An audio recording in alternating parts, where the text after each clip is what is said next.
7월 1일부터 전국적으로 자치경찰제가 시행이 됐습니다.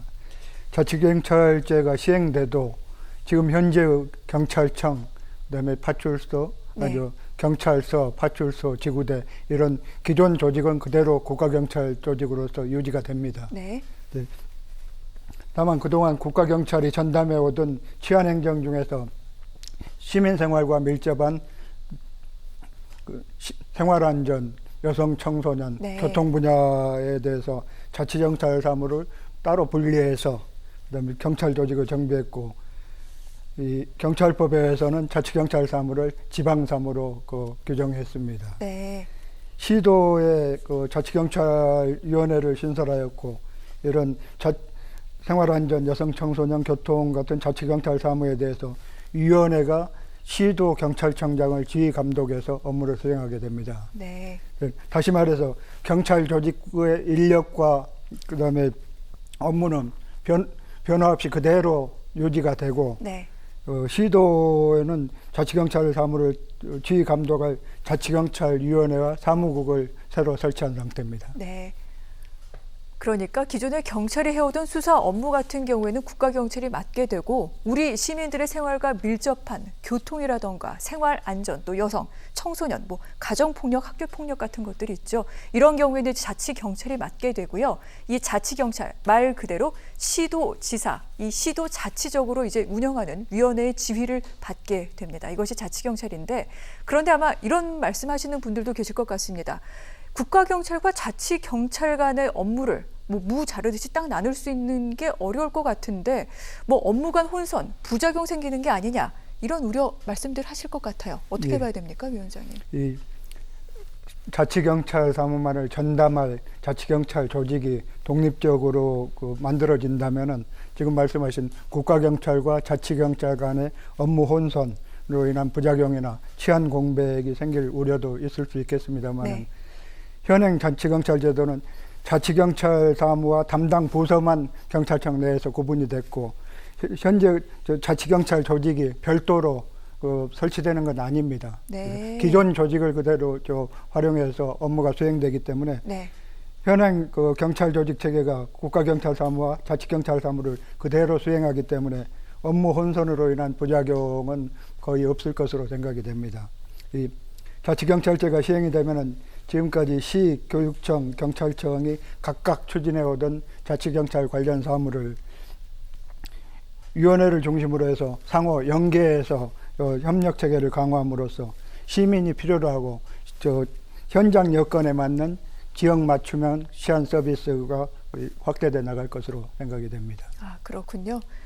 일단은 사실 시기 초기이기 때문에 저희가 여러 가지 문제점 등등에 대해서 우려는 나오고 있습니다만, 이제까지 해왔던 대로 잘 될 것이다. 아울러 자치경찰이기 때문에 각 지역의 특성에 알맞는 그러한 또 업무를 추진하게 될 것이다. 이런 부분까지 짚어주셨습니다.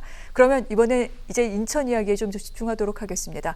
인천 자치경찰위원회 출범했다고 말씀을 드렸죠. 오늘 나오신 이병록 위원장님, 사실 인천시 초대 자치경찰위원장을 맡게 되신 겁니다. 일단 그 의미 좀 남다르실 것 같은데 어떻습니까? 이 지방자치가 실시된 지 30년 만에, 그리고 제주자치경찰이 출범한 지 15년 만에 이 자치경찰제가 드디어 시행이 됐습니다. 이 자치경찰제가 시행된 건 시안행정 분야까지 지방자치가 확대된다는 데 큰 의미가 있다고 생각이 됩니다. 이 자치경찰제라는 새로운 제도가 정착해 나가는 과정에서 어떤 시행착오라든가 어려움이 많을 것으로 생각이 됩니다만은, 이 치안행정의 큰 전환점에서 인천자치경찰위원장이라는 종책을 맡게 된 데 대해서 자부심과 그리고 무거운 책임감을 느낍니다.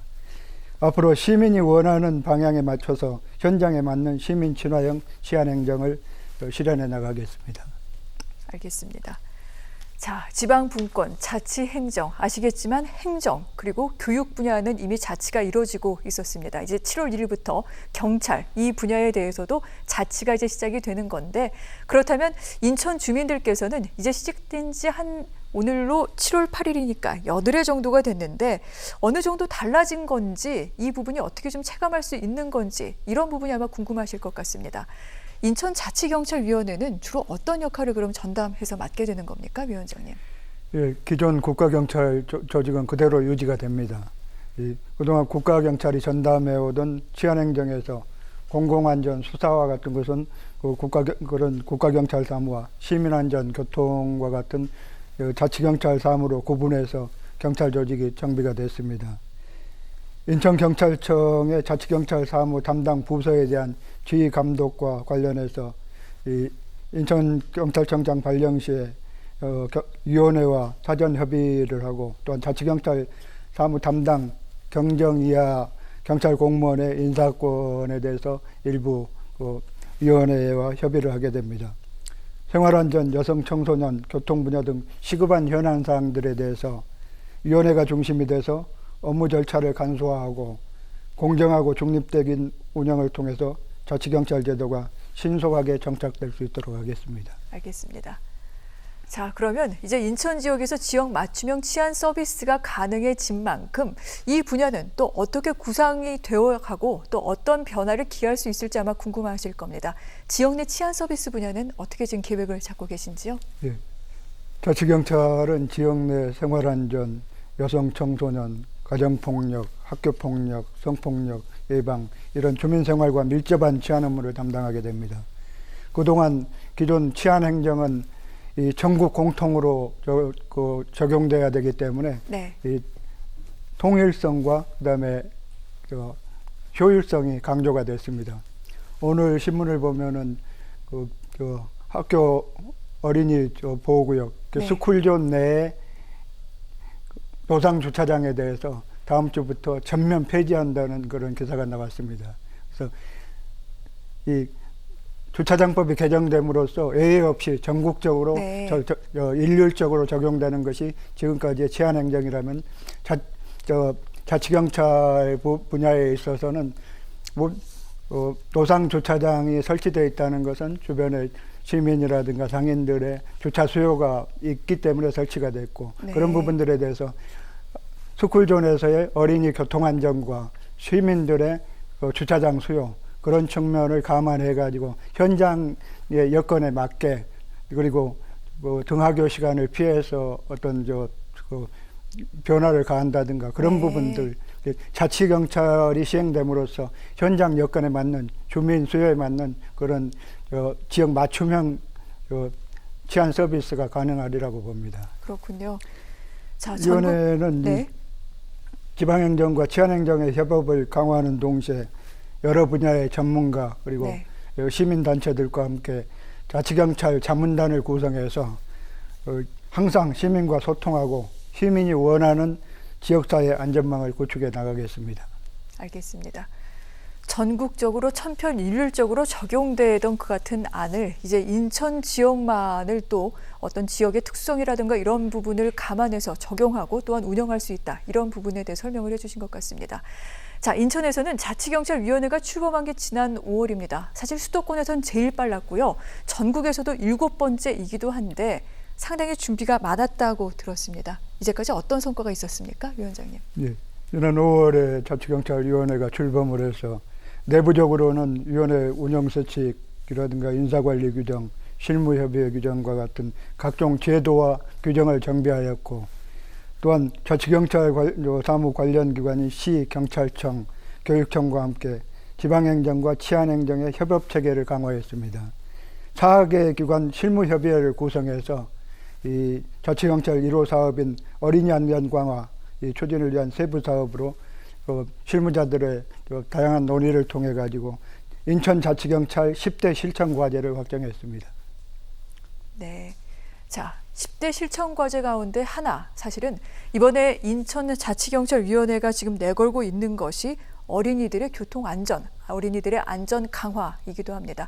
사실 아시겠지만 지역 내에서 이 어린이 관련 사건, 사고가 끊이질 않고 있는데 이 부분 어떻게 추진하실 계획이신지요? 예, 그렇습니다. 어린이 보호구역 내 교통사고에 대해서 가중처벌하는 민식이법이 작년부터 시행이 됐습니다만은 여전히 학교 앞 횡단보도에서 그 초등학생이 숨지는 교통사고가 네. 인천에서도 발생을 했습니다. 참 안타까운 일입니다. 어린이 안전 문제는 박남춘 시장께서도 특별히 강조하시는 사항으로 위원회 최우선 과제로 적극 추진 중입니다.